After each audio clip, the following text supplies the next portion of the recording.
6h. C'est l'heure à Korogo et partout en Côte d'Ivoire. Chaque matin, l'actualité vue par la rédaction de Radio Côte d'Ivoire. Vous écoutez la première session d'information. Bienvenue à tous. Au menu, les infos sur le sport dans un quart d'heure avec Koulibaly Ladjissandou. Le dernier voyage du Premier ministre Amadou Gon Coulibaly a lieu aujourd'hui. Dans le cadre des hommages et témoignages, nous échangerons à 6h20 avec l'honorable Maïsan Kofi Noël, député de Bondoukou. Parlons toujours du deuil national. Les populations de Côte d'Ivoire ont rendu un vibrant hommage à cet homme de devoir et de valeur à qui nous quitte. Un homme d'exception que les Ivoiriens ont pleuré 8 jours durant. Que pensez-vous de cette mobilisation particulière des populations? Aboussila attend vos commentaires à 6h30. Pour l'heure, le journal avec vous, Charles Cablan, bonjour. Bonjour Rachel. Et dans l'actualité ce vendredi, les obsèques du Premier ministre, décédé le 8 juillet dernier, Amadou Gon Coulibaly sera inhumé ce vendredi à Korogo, sa terre natale. Ce jeudi, un hommage populaire lui a été rendu, venu de toutes les régions du pays. Les populations ont salué la mémoire de l'homme. Le couple présidentiel prend part à ses obsèques. Alassane Ouattara et son épouse sont depuis hier à Korogo. La situation sanitaire liée au coronavirus, la Côte d'Ivoire a recensé ce jeudi 151 nouveaux cas de contamination pour 0 décès. Le pays compte désormais plus de 13 500 cas confirmés. Le gouvernement exhorte les populations à respecter les mesures de restriction et les gestes barrières. Et puis au Mali, crise politique, la mission de la CEDEAO poursuit ses consultations et tous les sujets sont mis sur la table. Gouvernance, fonctionnement des institutions. Les envoyés de l'organisation sous-régionale devraient faire des recommandations de sortie de crise à l'issue de ces consultations. Voilà donc pour les titres. Radio Côte d'Ivoire, le journal. Bonjour et bienvenue à tous. Rendons-nous tout de suite à Korogo où séjournent depuis hier le couple présidentiel. Alassane et Dominique Ouattara vont prendre part aux obsèques du Premier ministre. Ils ont été accueillis à leur descente d'avion par les membres du gouvernement, dont le ministre d'État, ministre de la Défense Ahmed Bakayoko. Et après l'hommage de la nation rendu mardi dernier par les présidentielles, ce jeudi, c'était au tour des populations venues de toutes les régions de dire adieu au Premier ministre au stade municipal de Korogo. Retrouvons sur place l'un de nos envoyés spéciaux, Adama Bakayoko. Il est 10h30 ce jeudi. La dépouille du Premier ministre Amadou Gon Coulibaly fait son entrée au stade municipal de Korogo, plein à craquer. Pour l'accueillir, un chant traditionnel bété venu tout droit de Gagnoa. Tout un symbole qui montre bien la dimension nationale de ces obsèques. Tour à tour, les délégations se succèdent sur l'esplanade aménagée pour l'occasion. Des populations en file indienne qui partent s'incliner sur la dépouille saluent la famille éplorée avant de se retirer.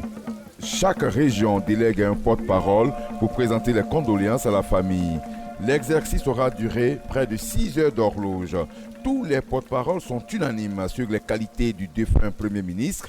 Routes, électricité, ponts, eau potable et bien d'autres chantiers entrepris par Amadou Gon Coulibaly ont été mis en exergue. Moment privilégié aussi pour les Jeux d'Alliance. Ce sont d'abord les Yakuba qui exigent le transfert de la dépouille à Mans pour des obsèques au pied du mont Tonkoui.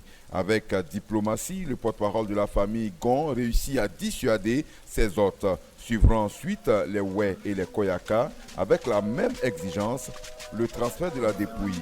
Quand arrive la délégation du Grand Centre, l'ambiance prend toute une autre tournure avec la prestation du Goli, une délégation qui avait à sa tête la reine Akwabouni II, reine des Baoulés. Hommage, reconnaissance, soutien ont été les éléments essentiels. Preuve qu'avec la disparition de Amadou Gon Coulibaly, c'est toute la Côte d'Ivoire qui perd un grand bâtisseur. Adama Bakayoko, Yeo Dougafolo, Korogo, Radio Côte d'Ivoire. Et la disparition du Premier ministre Amadou Gon Coulibaly est un coup dur pour le développement des différentes régions de la Côte d'Ivoire. Il en avait fait son cheval de bataille. Plusieurs personnes interrogées fondent leurs espoirs en un successeur qui va poursuivre l'œuvre entamée. Quelques réactions, à commencer par Alcide Djedje, il est cadre de la région du Gao. Ceux qui sont dans l'opposition reconnaissaient qu'il était compétent. L'homme était aimé ici et ailleurs. Il était déjà vu comme le futur président. C'est une très grande perte. Madeleine Sopiako, c'était un défenseur de la veuve et de l'orphelin. De son petit nom, nous l'appelions affectueusement Vieux dans l'intimité. Amadou Gon était un grand homme. Amadou Gon va nous manquer, il va nous manquer terriblement. Pierre Zorobi, Juliari de Côte d'Ivoire. Le 8 juillet, c'est ce jour-là que le décret de reconnaissance de l'interprofession a été signé en Conseil des ministres. Mettez-vous à notre place, on a atteint les deux extrêmes d'émotion. Nous avons effectué le déplacement ici à Korogo pour lui dire qu'on ne l'oubliera jamais. Avec le président de la République, nous restons confiants. Soro Penatirgue, la meilleure façon d'honorer notre Premier ministre, c'est de faire en sorte que le secteur agricole continue de jouer son rôle dans le cadre de l'autosuffisance alimentaire et de faire en sorte que l'âme d'Amadou Gon, les Ivoiriens, s'en souviennent tout le temps.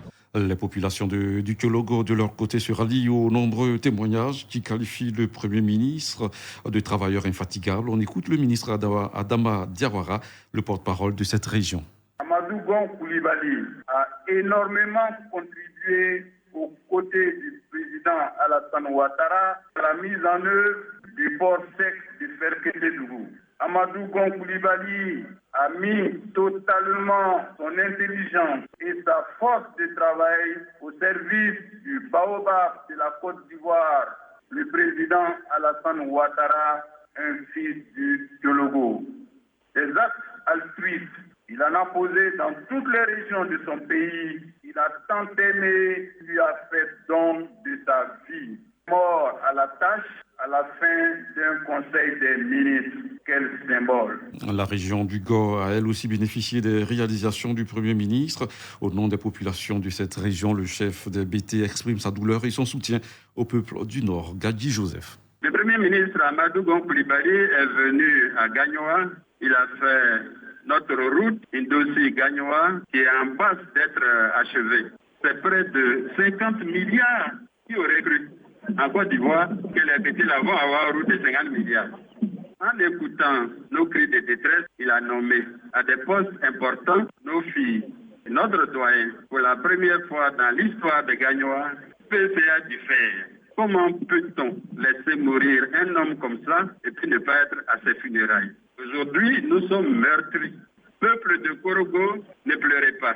Parce que vous avez le vaillant peuple de Gagnoa, les Bans, les Gourous, toutes les populations de notre région.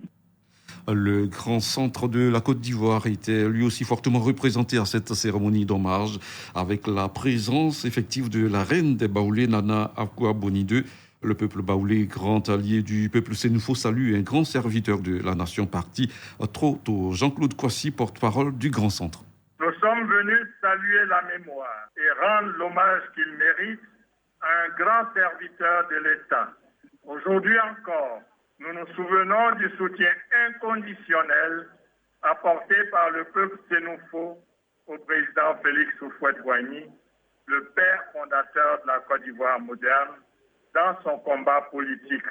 Souvenons-nous, en 1946, c'est ici à Korogo que le président Félix Houphouët-Boigny s'est fait élire député, soutenu en cela par le patriarche Péléforo Gon Coulibaly.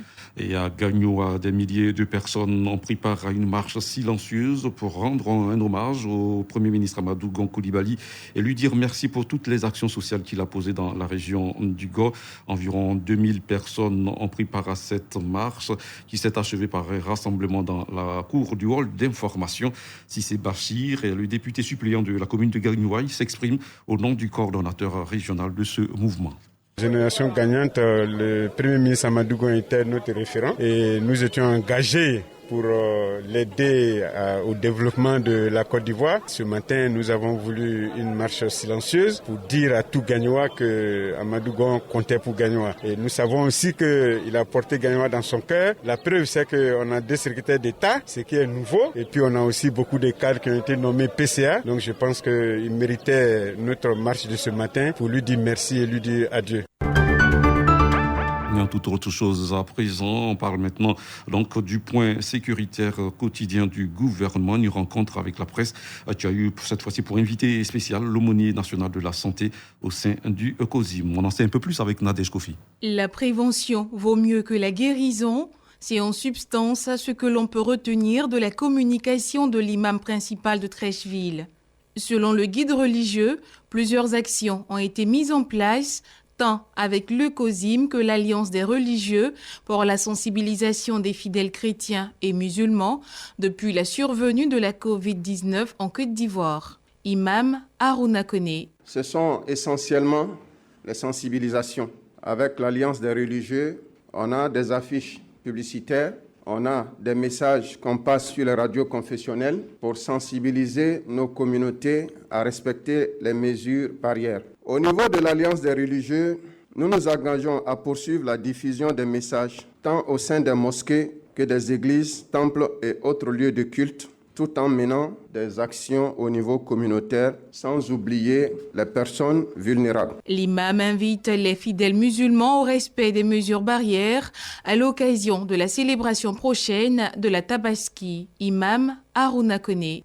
Au-delà de la fête, nous avons besoin d'être vivants pour nous occuper de nos familles et poursuivre nos activités en bonne santé. Continuons donc de faire des efforts, de rester prudents et responsables et engagés individuellement et collectivement. Le maître mot, tant sur le plan sanitaire que sécuritaire, est le respect strict des mesures barrières, malgré la situation de deuil national dans laquelle le pays est plongé. Le porte-parole de la police nationale insiste sur les dispositions dans les transports en commun. Commissaire principal Charlemagne Bleu. À tous les transporteurs et usagers du transport national, la poursuite du respect de cette réglementation, notamment celle portant sur le plafonnement du nombre de places assises selon la capacité des engins, qui part de 4 pour les véhicules de 5 places à 50 pour ceux de 70 places. Et puis sachez que la Côte d'Ivoire a enregistré ce jeudi 151 nouveaux cas positifs de Covid-19. On enregistre également 217 nouvelles guérisons et 0 décès. Avec ces nouveaux chiffres, la Côte d'Ivoire compte désormais 13 554 cas confirmés, 7 363 guéris et 87 décès. Le gouvernement exhorte les populations vulnérables, notamment les personnes âgées et les personnes atteintes de maladies chroniques, à réduire leurs déplacements afin de se protéger et de préserver leur santé. Les populations sont invitées à continuer de respecter les mesures barrières et le port du masque est obligatoire. Aux États-Unis, près de 40 États connaissent désormais une hausse des cas de coronavirus. La Floride et Miami sont en passe de devenir le nouvel épicentre de l'épidémie dans le pays. Pour le maire de Miami, les prochains jours, voire les prochaines heures, risquent d'être décisives. Selon Francis Suarez, si rien n'est fait pour contrôler la situation, les choses pourraient être catastrophiques dans les semaines à venir. La ville de Miami compte près de 70 000 cas de coronavirus et malgré les appels des autorités à la distanciation et au port du masque, la population, surtout les jeunes, continue de se rassembler, notamment pour faire la fête en dépit du couvre-feu en vigueur. Le maire devrait s'entretenir ce vendredi avec les représentants de commerçants, de restaurateurs et d'hôteliers afin de décider d'un éventuel nouveau confinement général. Et dans le reste de l'actualité internationale, le Mali, où la mission de la Communauté économique des États de l'Afrique de l'Ouest, la CEDEAO, poursuit ses consultations à Bamako, la capitale. Elle doit aider à trouver une issue à la grave crise politique qui secoue le pays. Scindé en deux, des experts de la mission s'occupent du volet politique de la crise et d'autres du volet élection, qui ont pour mission de régler le sujet des députés recalés par la Cour constitutionnelle. Une solution serait donc sur le point d'être trouvée pour remettre les 30 députés régalés par la Cour dans leurs droits. L'équipe de la mission qui s'occupe du volet politique de la crise travaille d'arrache-pied pour aborder tous les sujets, notamment la gouvernance, les institutions actuelles du Mali, mais il y a également l'avenir du Premier ministre, le futur gouvernement d'union nationale et les problèmes de sécurité. La mission devrait avoir en main assez d'éléments afin de faire des recommandations de sortie de crise. Et puis on termine avec le Gabon. C'est une femme qui va désormais diriger le gouvernement. Ali Bongo, le président a nommé par décret Rose Christiane Osukaka Rapanda au poste de Premier ministre. C'est la toute première femme promue à ce poste 60 ans après l'indépendance du pays. Ancienne maire de Libreville, Rose Christiane était jusque-là ministre de la Défense. Sa principale mission à la tête du gouvernement, relancer l'économie et peut-être préparer la prochaine élection présidentielle prévue en 2023. Fin de ce journal. Retenez pour l'essentiel que les obsèques du Premier ministre se poursuivent. Amadou Gon Coulibaly sera inhumé ce vendredi à Korogo, sa terre natale. Ce jeudi, un hommage populaire lui a été rendu, venu de toutes les régions du pays. Les populations ont salué la mémoire de l'homme. Le couple présidentiel prend part à ses obsèques. Alassane Ouattara et son épouse sont depuis hier à Korogo. Un grand merci à vous, Charles Keblan. On vous retrouve dans un quart d'heure pour encore plus d'informations. L'actualité sportive, c'est juste après la réclame. Ne bougez pas, on revient juste après la pub.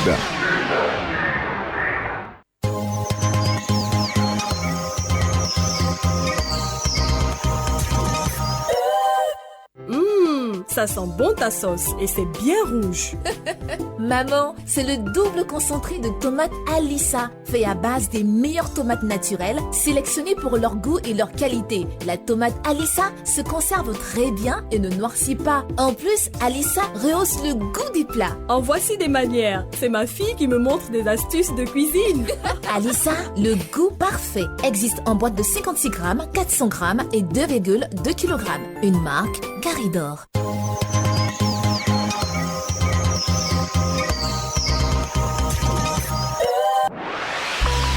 C'était la pub sur Radio Côte d'Ivoire. Radio Côte d'Ivoire, les sports d'ici et d'ailleurs.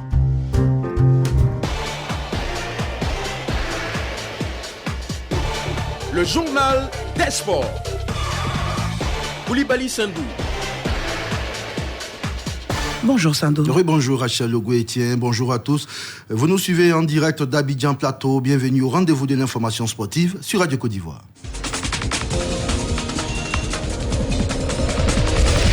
Football, CAN 2023, la Côte d'Ivoire est située sur la date exacte de la compétition. Oui, Rachel, l'événement devrait se tenir au mois de juillet 2023, selon le secrétaire général de la Confédération africaine de football, qui s'est confié sur le sujet à nos confrères de la BBC.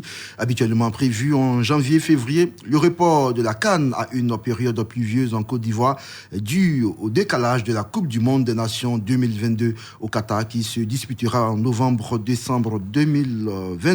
Face à ce changement de période de compétition, les autorités ivoiriennes n'ont pas encore réagi, a expliqué le secrétaire général de la CAF.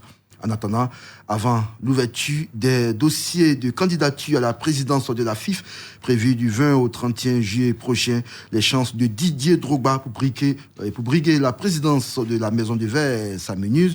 Selon Supersport, l'ancien capitaine des éléphants a vu ses espoirs s'envoler parce que le dernier groupement d'intérêt, celui des médecins, dirigé par le professeur Da Cyril, aurait accordé son parrainage à Souri Diabaté, ce qui ferait donc 3 parrainages pour le patron de la Ligue professionnelle et 2 pour Idriss Diallo sur les 5 groupements d'intérêt, une situation qui scellerait définitivement le sort de Didier Drogba en attendant la voie de recours devant la commission de recours suite à la contestation après le choix de l'association des footballeurs en faveur d'Idriss Diallo. En Europe, le Real Madrid a remporté hier à son 34e titre de Liga. Sa première après 2 années de disette et sa deuxième sous Zinedine Zidane. Les merengues ont mis fin au suspense en s'offrant Villarreal 2-1 grâce à un doublé de Karim Benzema. C'était au stade Santiago Bernabéu. Dans le même temps, le FC Barcelone, détrôné après 2 années de règne, a été battu à la maison par Osasuna 2-1. Le Barça reste à 26 titres de Liga. Suite et fin de la 36e journée de la Premier League anglaise, Manchester United d'Eric Bailly en déplacement a battu Crystal Palace de Zaha Wilfried 2-0. Les forces de Leicester City ont fait autant à domicile face à Sheffield United. Chelsea 3e 63 points, Leicester City 4e 62 points et Manchester United 62 points également. 5e se disputeront les 2 dernières places de la Ligue des Champions lors des 2 dernières journées. Et puis en Italie, l'Inter Milan maintient la pression sur la Juventus Turin leader. Hier, les interistes ont étrié 4-0 Spal. Ils réduisent ainsi l'écart de points, 5 désormais à 5 journées du terme du championnat. Basketball, après un peu plus de 3 mois d'arrêt dû à la Covid-19, FIBA Monde a autorisé la reprise des compétitions sportives. Oui, le FIBA Monde, c'est l'instance suprême de la balle au panier. Toutefois, il est recommandé à toutes les ligues et associations nationales de respecter les protocoles sanitaires mis en place pour l'organisation du mondial par l'Organisation mondiale de la santé OMS. Tout en se réjouissant de cette décision, le président de la Fédération ivoirienne de basketball, Mama Koulibaly, que nous avons joint au téléphone, s'en remet à la décision des autorités nationales. C'est déjà un sentiment de bon espoir parce que ça veut dire que tout le monde entier est dans la dynamique de reprise. Et c'est-à-dire que les dispositions sont prises pour qu'on puisse prendre les compétitions. C'est la volonté de toutes les nations, de tous les championnats du monde. Maintenant, il faut voir la suite, la faisabilité par pays en fonction du niveau du coronavirus sur ces différents pays. Donc c'est une disposition que FIBA prend. Ça ne veut pas dire que automatiquement toutes les compétitions reprennent dans tous les pays parce que les pays sont souverains en matière de décisions sanitaires pour préserver la santé des populations pour la reprise des activités sportives. Mama Koulibaly, une reprise qui serait lieu d'espoir selon donc le président de la Fédération ivoirienne de basketball. C'est une saison de regain de l'espoir parce que au-delà de l'aspect sportif, il faudrait que on tienne compte du contexte de crise sanitaire que nous avons connu. Donc, si le sport peut donner de l'espoir à tout le monde, je pense que c'est l'une des solutions, l'une des panacées qui permettra à la Côte d'Ivoire entière d'avoir de l'espoir et de pouvoir tenir face à cette crise-là que nous connaissons, mais qu'il va falloir lutter contre. On pense que le sport peut être un bon vecteur, un bon canal pour que les gens meurent de maladies, mais aussi des espoirs. Il faut qu'on trouve des solutions pour reprendre les activités, tout en préservant la santé des uns et des autres. Le président de la Fédération ivoirienne de basketball, Mama Koulibaly, que nous avons joint au téléphone. Ainsi marque la fin de ce rendez-vous des sports. Merci à toutes et à tous. Merci, Rachel Ogoué et Tim. Allez, grand merci à vous, Koulibaly Ladjissandou. Et puis le sport revient à 7h20 avec Fernand Kouekou dans la matinale des sports.